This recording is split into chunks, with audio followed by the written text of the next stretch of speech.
అమరావతి ఉద్యమం మరికొన్ని రోజుల్లో 2 సంవత్సరాలు పూర్తి చేసుకోబోతోంది. ఇప్పుడు ఉద్యమానికి మరింత ఊపునిచ్చే కార్యక్రమాలకు అమరావతి జేఏసీ ప్రణాళికను సిద్ధం చేసింది. న్యాయస్థానం నుంచి దేవస్థానం పేరుతో కార్యక్రమం చేపట్టబోతోంది. 50 రోజుల పాటు హైకోర్టు నుంచి తిరుమల వెంకన్న దేవస్థానానికి సుదీర్ఘ పాదయాత్రను చేయబోతోంది.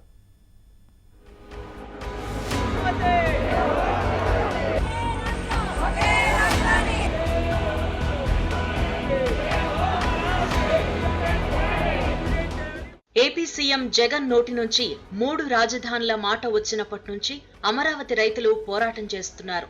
అలుపెరగకుండా అమరావతి నినాదాన్ని మార్మోగిస్తున్నారు. అక్రమ కేసులు పెట్టినా, అడ్డంకులు సృష్టించినా అదరలేదు, బెదరలేదు. వినూత్నంగా ప్రభుత్వ తీరుపై నిరసన తెలుపుతూనే ఉన్నారు. అమరావతి పోరాటాన్ని సుదీర్ఘంగా కొనసాగిస్తూనే ఉన్నారు. రాజధాని ప్రాంతంలో అక్రమాలను నిలదీస్తూనే ఉన్నారు. 672 రోజులుగా రైతులు, మహిళలు, రైతు కూలీల పోరాటానికి 13 జిల్లాల ప్రజలు మద్దతుగా నిలిచారు. దీంతో ఉద్యమాన్ని రాష్ట్రం నలుమూలలకు చేర్చేందుకు, తమకు మద్దతు ప్రకటించిన వారికి కృతజ్ఞతలు తెలిపేందుకు రైతు మహాపాదయాత్రకు అమరావతి రైతులు సిద్ధమవుతున్నారు. నవంబర్ 1 నుంచి డిసెంబర్ 17 వరకు ఈ యాత్ర కొనసాగనుంది.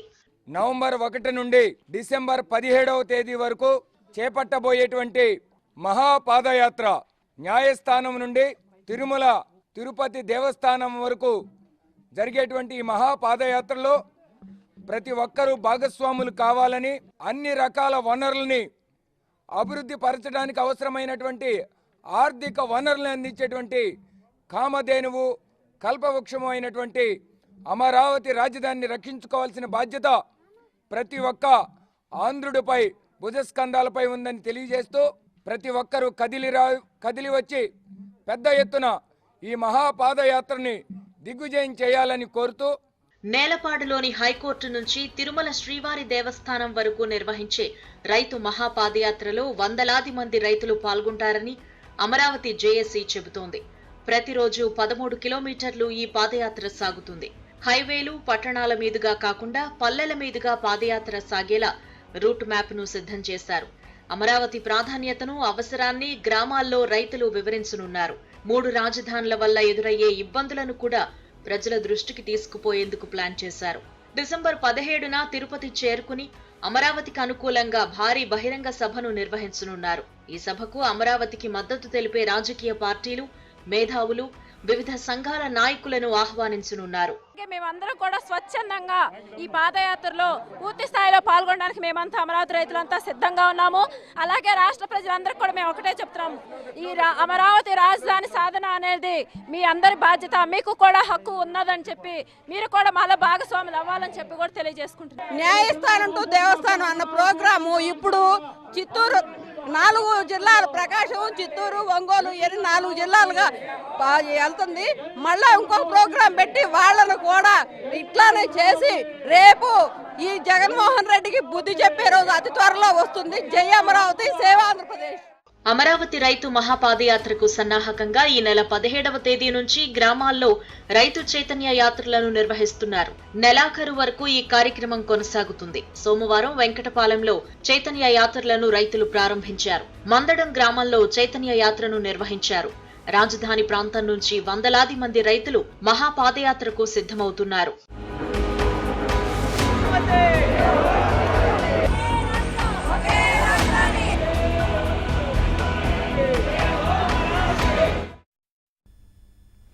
దళిత బంధును ఉప ఎన్నిక సమయంలో ఆపేయాలన్న ఈసీ ప్రకటన బీజేపీ టీఆర్ఎస్ లో మాటల మంటలు రాజేసింది. హుజూరాబాద్ లో బీజేపీ టీఆర్ఎస్ శ్రేణులు ఒకరిపై ఒకరు దాడులు చేసుకునే వరకు వెళ్లింది. దళిత బంధును ఆపింది మీరంటే మీరని తీవ్ర విమర్శలు చేసుకున్నారు.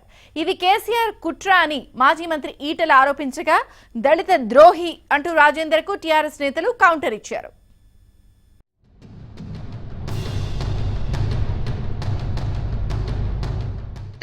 సీఎం కేసీఆర్ హుజూరాబాద్ లో పైలట్ ప్రాజెక్టు కింద దళిత బంధు పథకాన్ని సరిగ్గా 2 నెలల క్రితం ప్రారంభించారు.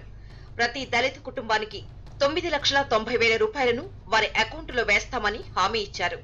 అయితే ఈ పథకం కేవలం ఎన్నికల స్టెంట్ అని ప్రతిపక్ష పార్టీలు ఆరోపించాయి. రాష్ట్రం మొత్తం దళిత బంధును అమలు చేయాలని డిమాండ్ చేశాయి. దీంతో మరో 4 మండలాల్లో ఈ పథకాన్ని కేసీఆర్ ప్రభుత్వం ప్రారంభించింది. హుజూరాబాద్ ఎన్నికపై దళిత బంధు పథకం ప్రభావం చూపుతోందని గతంలో centre for good governance forum convener Padmanabha Reddy కేంద్ర ఎన్నికల సంఘానికి లేఖ రాశారు. అయితే లేఖ రాసిన 2 నెలల తర్వాత ఎన్నికల కోడ్ అమల్లో ఉన్న సమయంలో దళిత బంధు ఆపాలంటూ ఈసీ ఆదేశాలు జారీ చేసింది.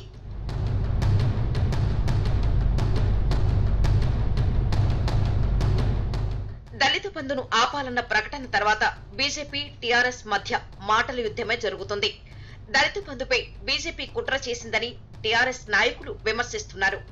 దళితుల పట్ల వ్యతిరేకతను బీజేపీ మరోసారి బయటపెట్టుకుందని ఫైర్ అవుతున్నారు. హుజూరాబాద్ లో మోదీ ఈటెల దిష్టి బొమ్మలు దగ్ధం చేశారు. మరోవైపు దళిత బంధు పథకం ఆగిపోవటానికి కేసీఆరే కారణమని బీజేపీ నాయకులు కూడా మండిపడ్డారు. సీఎం కేసీఆర్ దిష్టి బొమ్మను దగ్ధం చేసే ప్రయత్నం చేశారు. జమ్మికుంట మండలంలోని కోరపల్లిలో కేసీఆర్ దిష్టి బొమ్మ దగ్ధం సందర్భంగా బీజేపీ టీఆర్ఎస్ కార్యకర్తలు కొట్టుకున్నారు. ఒకరినొకరు తోసుకున్నారు. తీవ్రంగా దాడులు చేసుకున్నారు. బీజేపీ టీఆర్ఎస్ పోటాపోటీ ఆందోళనలతో పరిస్థితి ఉద్రిక్తంగా కనిపించింది.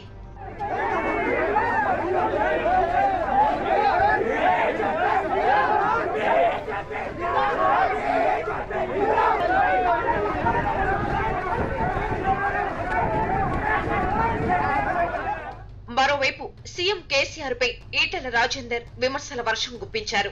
దళిత బంధు పథకం ఆపాలని కేసీఆర్ కుట్ర పన్నారని ఆరోపించారు. దళిత బంధు ప్రారంభించి 2 నెలలు అయిందని, ఇన్ని రోజులు అందరి అకౌంట్స్ లో డబ్బులు ఎందుకు వేయలేదో చెప్పాలన్నారు. 70 రోజుల క్రితం ఇక్కడ మీటింగ్ పెట్టిపోయినావు. 70 రోజులు అవుతుంది, ఇప్పటికీ ఇంతవరకు చెక్కులు పాస్ కాలే. నేను డిమాండ్ చేస్తున్నా, 70 రోజుల కాలంలో ఎందుకు కలెక్టర్ల పెత్తనం తీసేయలేదు, ఎందుకు బ్యాంకు మేనేజర్ల పెత్తనం తీసేయలేదు, ఎందుకు 10 లక్షల మీద మా వాళ్ళకు అధికారం రాలేదు, ఎందుకు 10 లక్షల రూపాయలు ఇయ్యలేదు, ఇవ్వకపోతే సమాధానం చెప్పాలి, లేకపోతే ముక్కు నీళ్ళకు రాయాలని చెప్పి డిమాండ్ చేస్తున్నా. కానీ ఇప్పుడేమంటాడు, ఇంకా 10 రోజులది నేను అడ్డుకున్నా అని చెప్పి చెప్తున్నాడు. 70 రోజులలో చేయని పని 10 రోజులు చేస్తాడే. దళిత బంధు పథకం నిలిపివేతపై ఈటెల రాజేందర్ బాధ్యత వహించారని మంత్రి కొప్పుల ఈశ్వర్ అన్నారు. బీజేపీ నేతల ఫిర్యాదు వల్లే దళితులకు అన్యాయం జరుగుతుందని ఫైర్ అయ్యారు. ఒక్క మాటలు చెప్పాలంటే దళిత జాతికి జరిగిన ద్రోహం ఇది. దళిత సమాజం మొత్తం తీవ్రంగా ఖండించాలి. బీజేపీ పార్టీ దళిత వ్యతిరేకనే ఇదివరకు ఉన్న ముద్రను ఇలా ఖాయం చేసుకున్నారు. ఇదొక తెలంగాణ రాష్ట్రంలోనే కాదు, దేశం మొత్తంలో ఉన్నటువంటి దళిత జాతి కూడా వ్యతిరేకించాల్సిన అవసరం ఉన్నది. లేదంటే మీకు చిత్తశుద్ధి ఉంటే తిరిగి లెటర్ ఇచ్చి ఇమీడియట్గా దీన్ని ప్రారంభం చేయించే బాధ్యత తీసుకోవాలి. 10 రోజులుగా ప్రశాంతంగా సాగుతున్న ప్రచారంలో దళిత బంధు నిలిపివేత ప్రకటన అగ్గిరాజేసింది. బీజేపీ టీఆర్ఎస్ కీలక నేతలు విమర్శలు చేసుకుంటే కార్యకర్తలు కొట్టుకునే వరకు వెళ్లారు. మున్ముందు పరిస్థితులు ఎలా ఉంటాయో అనే చర్చ జరుగుతోంది.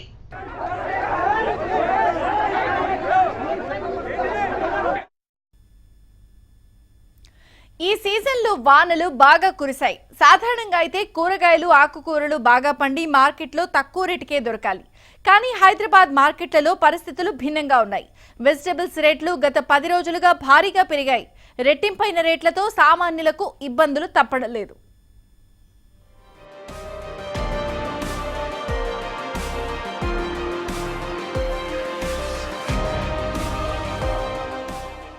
దసరాకు ముందుతో పోలిస్తే ఇప్పుడు కూరగాయల రేట్లు దాదాపు డబుల్ అయ్యాయి. మొన్నటి వరకు 10 నుంచి 20 రూపాయలకు కిలో ఉన్న టమాటా ధర ప్రస్తుతం 60కి చేరింది. కిలో పచ్చిమిర్చి ధర కూడా 40 రూపాయలు దాటింది. వంకాయ, దొండకాయ, చిక్కుడు, బీర, బెండకాయ 60 రూపాయలకు పైగా పలుకుతున్నాయి. కొన్ని చోట్ల కిలో చిక్కుడు ధర 100 రూపాయలకు తగ్గట్లేదు. బిన్నీస్ రేటు కూడా అంతే. సాంబార్లో ఎక్కువగా వినియోగించే సొరకాయ మొన్నటిదాకా 10 రూపాయలు ఉండేది. ఇప్పుడది 30 రూపాయలకు తక్కువ రావట్లేదు. ఆకుకూరల ధరలు కూడా విపరీతంగా పెరిగాయి. తోటకూర, పాలకూర, బచ్చలి, చుక్కకూర వంటి ఆకుకూరలు 40 రూపాయలు పెడితే తప్ప 4 కట్టలు రావట్లేదు. ప్రతి కూర, పచ్చడిలో వినియోగించే కొత్తిమీర, పుదీనా, మెంతికూర ధరలు మండిపోతున్నాయి. ఒక్కో పెద్ద కట్ట 60 రూపాయలకు పైగా ధర పలుకుతోంది. మా మెహదీపట్నం మార్కెట్కు వెళ్తే అక్కడ ఏం రేట్లు ఉన్నాయి, ఇప్పుడు ఇక్కడ అవే రేట్లు ఉన్నాయి. కానీ యాక్చువల్గా అయితే ఇది ఇంకా తక్కువ ఉండాలి కదా. మామూలుగా లాస్ట్ టైం 30 రూపీస్ అట్లా ఇచ్చేవాళ్ళు. ఈరోజు 50, 60, 50, 60, 70. బీన్స్ అయితే 80 రూపీస్ కేజీ అంటున్నారు. మామూలు మనం డైలీ వాడే ఇవి కదా అవన్నీ బీన్స్ క్యారెట్ ఇవన్నీ కూడా 80 రూపీస్ కేజీ అంటున్నారు. కొంచెం ఎక్కువనే ఉన్నాయి ఈరోజు అయితే. లాస్ట్ టైంకి ఇప్పటికి చాలా రేట్లు పెరిగాయండి. ఏవి తీసుకున్నా 80, 90, 100 అబ్బావే ఉన్నాయి. ఇక మధ్యతరగతి వాళ్ళు ఎంత అఫెక్ట్ చేయలేరు కదా, దానికి ఇక కొంచెం చూసి వాళ్ళు తగ్గించడం లేదు కూడా. మనం ఎంత బార్గెనింగ్ చేసినా కూడా వాళ్ళు తగ్గించడం లేదు. పండుగల సీజన్లో వెజిటేబుల్స్ రేట్లు కొంత పెరగటం సహజమే, కానీ ఈసారి ధరలు భారీగా పెరిగాయి. వానాకాలం సీజన్లో వరుస తుఫాన్లు, భారీ వర్షాలు, వరదల కారణంగా వేలాది ఎకరాల్లో తోటలు దెబ్బతిన్నాయి. మరీ ముఖ్యంగా బతుకమ్మ, దసరా పండుగల టైంలో కురిసిన వర్షాలు నిండా ముంచాయి. దీంతో పంట దిగుబడి తగ్గిపోయింది. మరికొన్ని రోజుల పాటు తిప్పలు తప్పకపోవచ్చని వ్యాపారులు అంటున్నారు. వర్షం పడే ఇక వాటర్ నిలిచిపోతాయి కదా, అందులో అట్లానే కుళ్ళిపోయిందని చెప్తున్నారు. ఇక అక్కడ ఇక్కడ తీసుకొస్తున్నాము, ఉన్న కాడికైతే అమ్ముతున్నాం, కానీ రేట్ ఎక్కువైందని పబ్లిక్ కూడా స్ట్రెయిన్ అవుతుంది. హైదరాబాద్లోని పలు రైతు బజార్లకు శివారు ప్రాంతాల నుంచి కూరగాయలు వస్తుంటాయి. రోజు 600 నుంచి 800 టన్నుల కూరగాయలు వచ్చేవి. కానీ ప్రస్తుతం 500 టన్నుల వెజిటేబుల్స్ మాత్రమే వస్తున్నాయని తెలుస్తోంది. ఆకుకూరలైతే డిమాండ్లో 50% కూడా రావట్లేదని వ్యాపారులు చెబుతున్నారు. భారీ వర్షాలకు తోడు రవాణా ఛార్జీలు కూడా పెరగటంతో చాలా మంది రైతులు కూరగాయలను ఎక్కువగా హైదరాబాద్కు తీసుకురావడం లేదు, లోకల్లోనే అమ్ముకుంటున్నారు. దీంతో హైదరాబాద్లో కూరగాయలకు కొరత ఏర్పడింది. రేట్లు కూడా అమాంతం పెరిగాయి. రేట్లు అంటే వర్షాలు పడ్డాయి కదా, రావాలి. మన వర్షాలు పడి ఆగితే అప్పుడు వస్తుంది కదా పంట, లేకపోతే ఎడికలు వస్తుంది, రాదు కదా. దానికోసం అని వర్షాలు పడి అన్ని కొట్టుకోవచ్చునని అట్లా తక్కువ రేటు ఎక్కువ రేటు అవుతుంది. ఏం లేదు, అంత ఖరాబ్ ఉన్నాయి. వచ్చిన ఐటెం కూడా ఖరాబ్ అయిపోతుంది, నిల్వ ఉంటలేదు. అక్కడ వర్షాల మీద ఇప్పుడు చినుకులు పడి అవి మొత్తం మరకలు మరకలు అయిపోతుంది. పెరిగిన కూరగాయల రేట్లతో సామాన్యుల పరిస్థితి దారుణంగా తయారైంది. ఏం కొనేట్టు లేదని ఆవేదన చెందుతున్నారు. ముఖ్యంగా చూసుకున్నట్లయితే భారీ వర్షాలతో పంట దిగుబడి తగ్గిందని వ్యాపారులు చెప్తుండగా కొనుగోలు చేయక తప్పడం లేదంటున్నారు ప్రజలు. సో ఇంకొక 10 రోజుల పాటు ఇదే రకమైనటువంటి పరిస్థితులు కొనసాగే అవకాశం ఉందని, కొత్త పంట వచ్చే వరకు ఈ రేట్లు ఇలాగే కొనసాగుతాయని ఇక్కడ ఉన్నటువంటి వ్యాపారులు తమ అభిప్రాయాన్ని వ్యక్తం చేస్తున్నారు. ప్రజెంట్స్ మహేష్తో శ్రవణ్, ఏబీఎన్ ఆంధ్రజ్యోతి, హైదరాబాద్. రాజస్థాన్ కాంగ్రెస్ లో ముసల మొదలైంది. ముఖ్యమంత్రి అశోక్ గెహ్లాట్ ను మార్చాల్సిందేనని కాంగ్రెస్ సీనియర్ నేతలు అధిష్టానంపై ఒత్తిడి పెంచుతున్నారు. ఒప్పందం ప్రకారం సచిన్ పైలట్ ను ముఖ్యమంత్రిని చేయకపోతే పార్టీ నుంచి వైదొలుగుతామని అధిష్టానానికి అల్టిమేటం కూడా జారీ చేశారు. కాంగ్రెస్ అధిష్టానాన్ని ఇప్పుడు రాజస్థాన్ రాజకీయాలు కలవరపెడుతున్నాయి.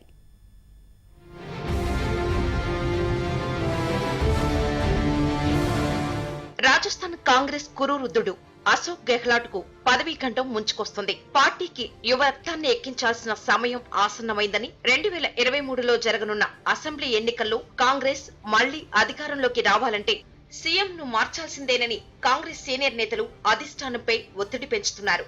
అయితే పంజాబ్ సీఎం గా ఉన్న కెప్టెన్ అమరీందర్ సింగ్ ను తొలగించిన తర్వాత అక్కడ పార్టీలో ఏర్పడిన సంక్షోభం అంతా ఇంతా కాదు. అమరీందర్ సింగ్ కాంగ్రెస్ ను వీడటం, పీసీసీ అధ్యక్షుడు సిద్ధు అలకపూనటంతో పార్టీకి చాలా నష్టం జరిగింది. ఈ ప్రభావం వచ్చే ఏడాది ఫిబ్రవరిలో జరగనున్న అసెంబ్లీ ఎన్నికల్లో కాంగ్రెస్ విజయావకాశాలపై పడనుంది. పంజాబ్ అనుభవం దృష్ట్యా రాజస్థాన్ లో మార్పులు చేర్పులు చేయడానికి అధిష్టానం తర్జన భర్జన పడుతోంది.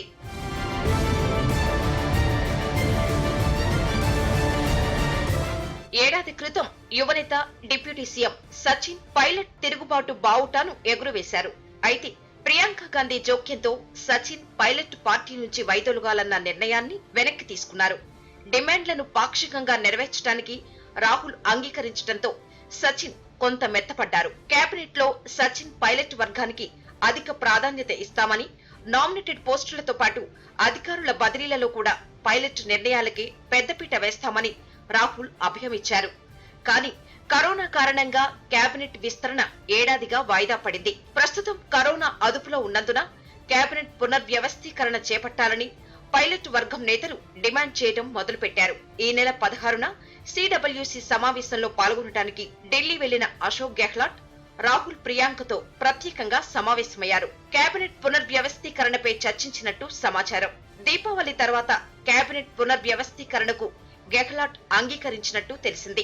2 అసెంబ్లీ స్థానాల ఉప ఎన్నికల ఫలితాలను దృష్టిలో పెట్టుకుని కేబినెట్ లో పైలట్ వర్గానికి స్థానం కల్పించాలని గెహ్లాట్ యోచిస్తున్నట్లు సమాచారం.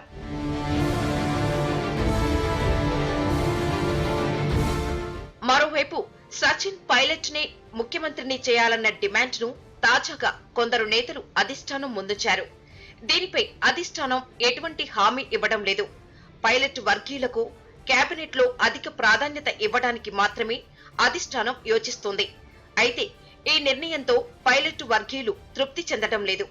అందుకే పార్టీ నుంచి వైదొలిగి బీజేపీలో చేరుతామని సచిన్ పై ఆయన మద్దతుదారులు ఒత్తిడి పెంచుతున్నారు. దీంతో రాజస్థాన్ రాజకీయ పరిణామాలు ఉత్కంఠ రేపుతున్నాయి.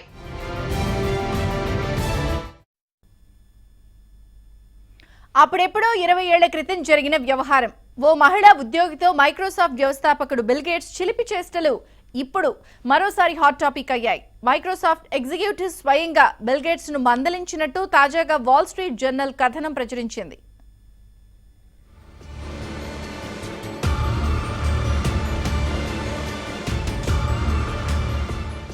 మైక్రోసాఫ్ట్ సహ వ్యవస్థాపకుడు బిల్ గేట్స్ 2020లో సంస్థ బోర్డు నుంచి వైదొలిగారు.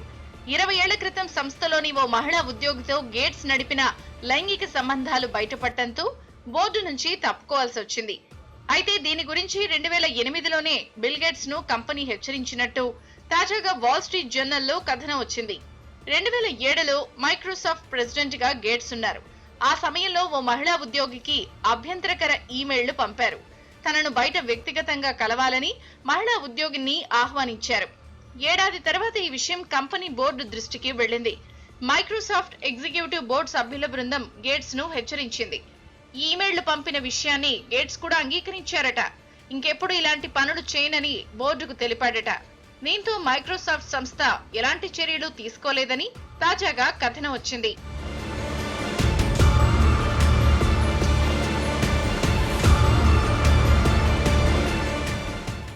ఈ ఈమెయిల్స్ విషయం బయటకొచ్చిన కొద్ది రోజుల తర్వాతే బిల్ గేట్స్ మైక్రోసాఫ్ట్ అధ్యక్ష పదవి నుంచి దిగిపోయారు. 2019లో బిల్ గేట్స్ తనతో చాలా ఏళ్లు శారీరక సంబంధం నడిపారంటూ ఓ ఇంజనీర్ రాసిన లేఖ కలకలం సృష్టించింది. బిల్ గేట్స్ రొమాంటిక్ వ్యవహారాలే మిలిందాతో విడిపోవడానికి కారణమనే చర్చ కూడా జరుగుతోంది.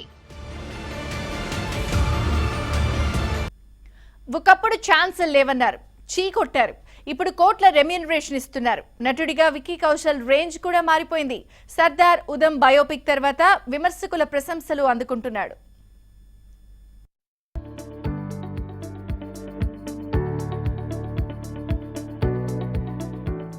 సర్దార్ ఉదమ్ బయోపిక్ తర్వాత విక్కీ కౌశల్ నటనకు అందరూ ఫిదా అవుతున్నారు. సర్దార్ ఉదమ్ కు ముందు విక్కీ కౌశల్ రెమ్యునరేషన్ 5 కోట్లు దాటలేదు. కానీ ఇప్పుడు ఒక్కో సినిమాకు 20 కోట్లైనా ఇచ్చేందుకు నిర్మాతలు సిద్ధంగా ఉన్నారు. పట్టుమని 15 సినిమాలు చేయకపోయినా విక్కీ కౌశల్ కు ఫాలోవర్స్ మాత్రం పెరిగిపోయారు.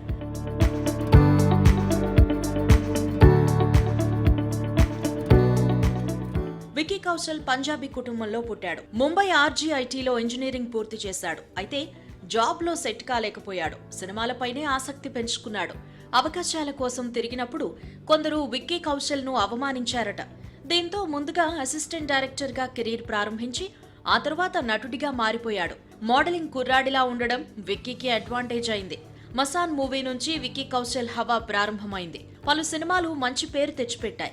ఉరి the surgical strikes movie Vicky Kaushal కు జాతీయ స్థాయిలో పేరు తీసుకొచ్చింది. దీంతో కంపెనీలు కూడా విక్కీ క్రేజ్ ను క్యాష్ చేసుకుంటున్నాయి. పోటీపడి మరీ యాడ్లు తీస్తున్నాయి. ఇటీవలే రష్మిక మందన్నతోనూ ఓ యాడ్ లో నటించాడు విక్కీ. రోహిత్, రాహుల్, కోహ్లీ, ఇషాన్ నలుగురే. బ్యాటింగ్ లో ఎవరి స్టైల్ వారిదే.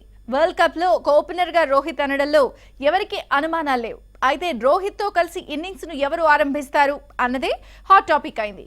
ఇంగ్లాండ్ తో వార్మప్ మ్యాచ్ తో టీమిండియా ఓపెనర్లపై క్లారిటీ వచ్చింది.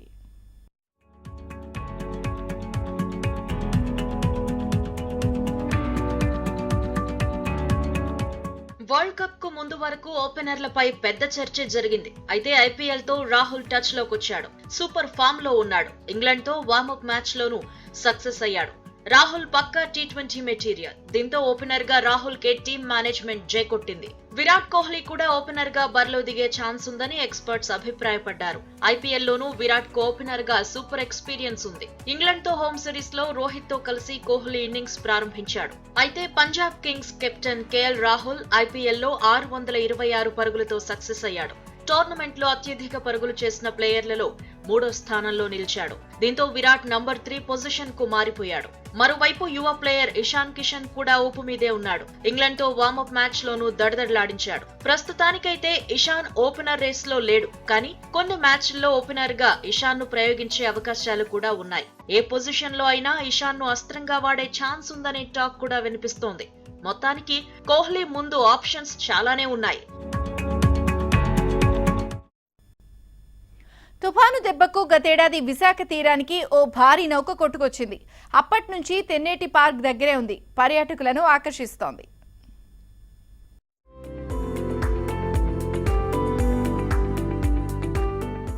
గతేడాది బంగ్లాదేశ్ వాణిజ్య నౌక పోర్ట్ యాంకరేజ్ నుంచి తెన్నేటి పార్క్ తీరానికి కొట్టుకొచ్చింది. ఎంవి మా నౌక బంగ్లాదేశ్ నుంచి విశాఖ పోర్టుకు నిత్యం రాకపోకలు సాగించేది. విశాఖ పోర్ట్ నుంచి స్టోన్, క్వాడ్స్, ఫ్లాష్ తీసుకువెళ్లేది. ఇది గతేడాది సెప్టెంబర్ 19న విశాఖ పోర్టుకొచ్చింది. అయితే డాక్యుమెంట్ల విషయంలో సమస్యలు తలెత్తడంతో పోర్ట్ ఔటర్ హార్బర్ లోని యాంకరేజ్ లో ఉండిపోయింది. సరిగ్గా అదే సమయంలో వాయుగుండం కారణంగా అక్టోబర్లో బలమైన గాలుల ధాటికి షిప్ కొట్టుకొచ్చేసింది. సరిగ్గా యాంకరేజ్ చేయకపోవడం వల్లే ఇలా జరిగిందని అప్పట్లో అధికారులు కన్ఫర్మ్ చేశారు.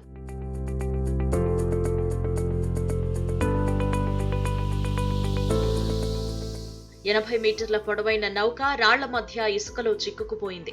అందులోని సిబ్బంది క్షేమంగానే బయటపడ్డారు. తిరిగి దాన్ని సముద్రంలోకి పంపడానికి ప్రయత్నాలు చేసినా సఫలం కాలేదు. దీంతో సముద్ర జలాలు కలుషితం కాకుండా రివర్స్ పంపింగ్ విధానంలో నౌకలోని ఇంధనాన్ని ట్యాంకర్లలోకి ఎక్కించి తరలించారు. గతంలో ఈ నౌకను పర్యాటక రెస్టారెంట్ గా మార్చాలని అనుకున్నారు, కానీ అడుగులు ముందుకు పడలేదు.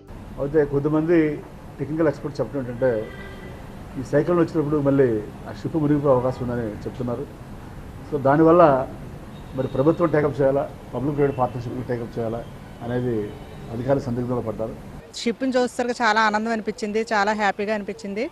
షిప్ లోని కూడా ఇంకా ఏదైనా వెరైటీగా చేసి ఇలా ఇంకా ఏమన్నా రెస్టారెంట్లు కానీ ఏమన్నా పెడితే ఇంకా ఇంకా ఈ ఏరియా చాలా బాగుంటుంది.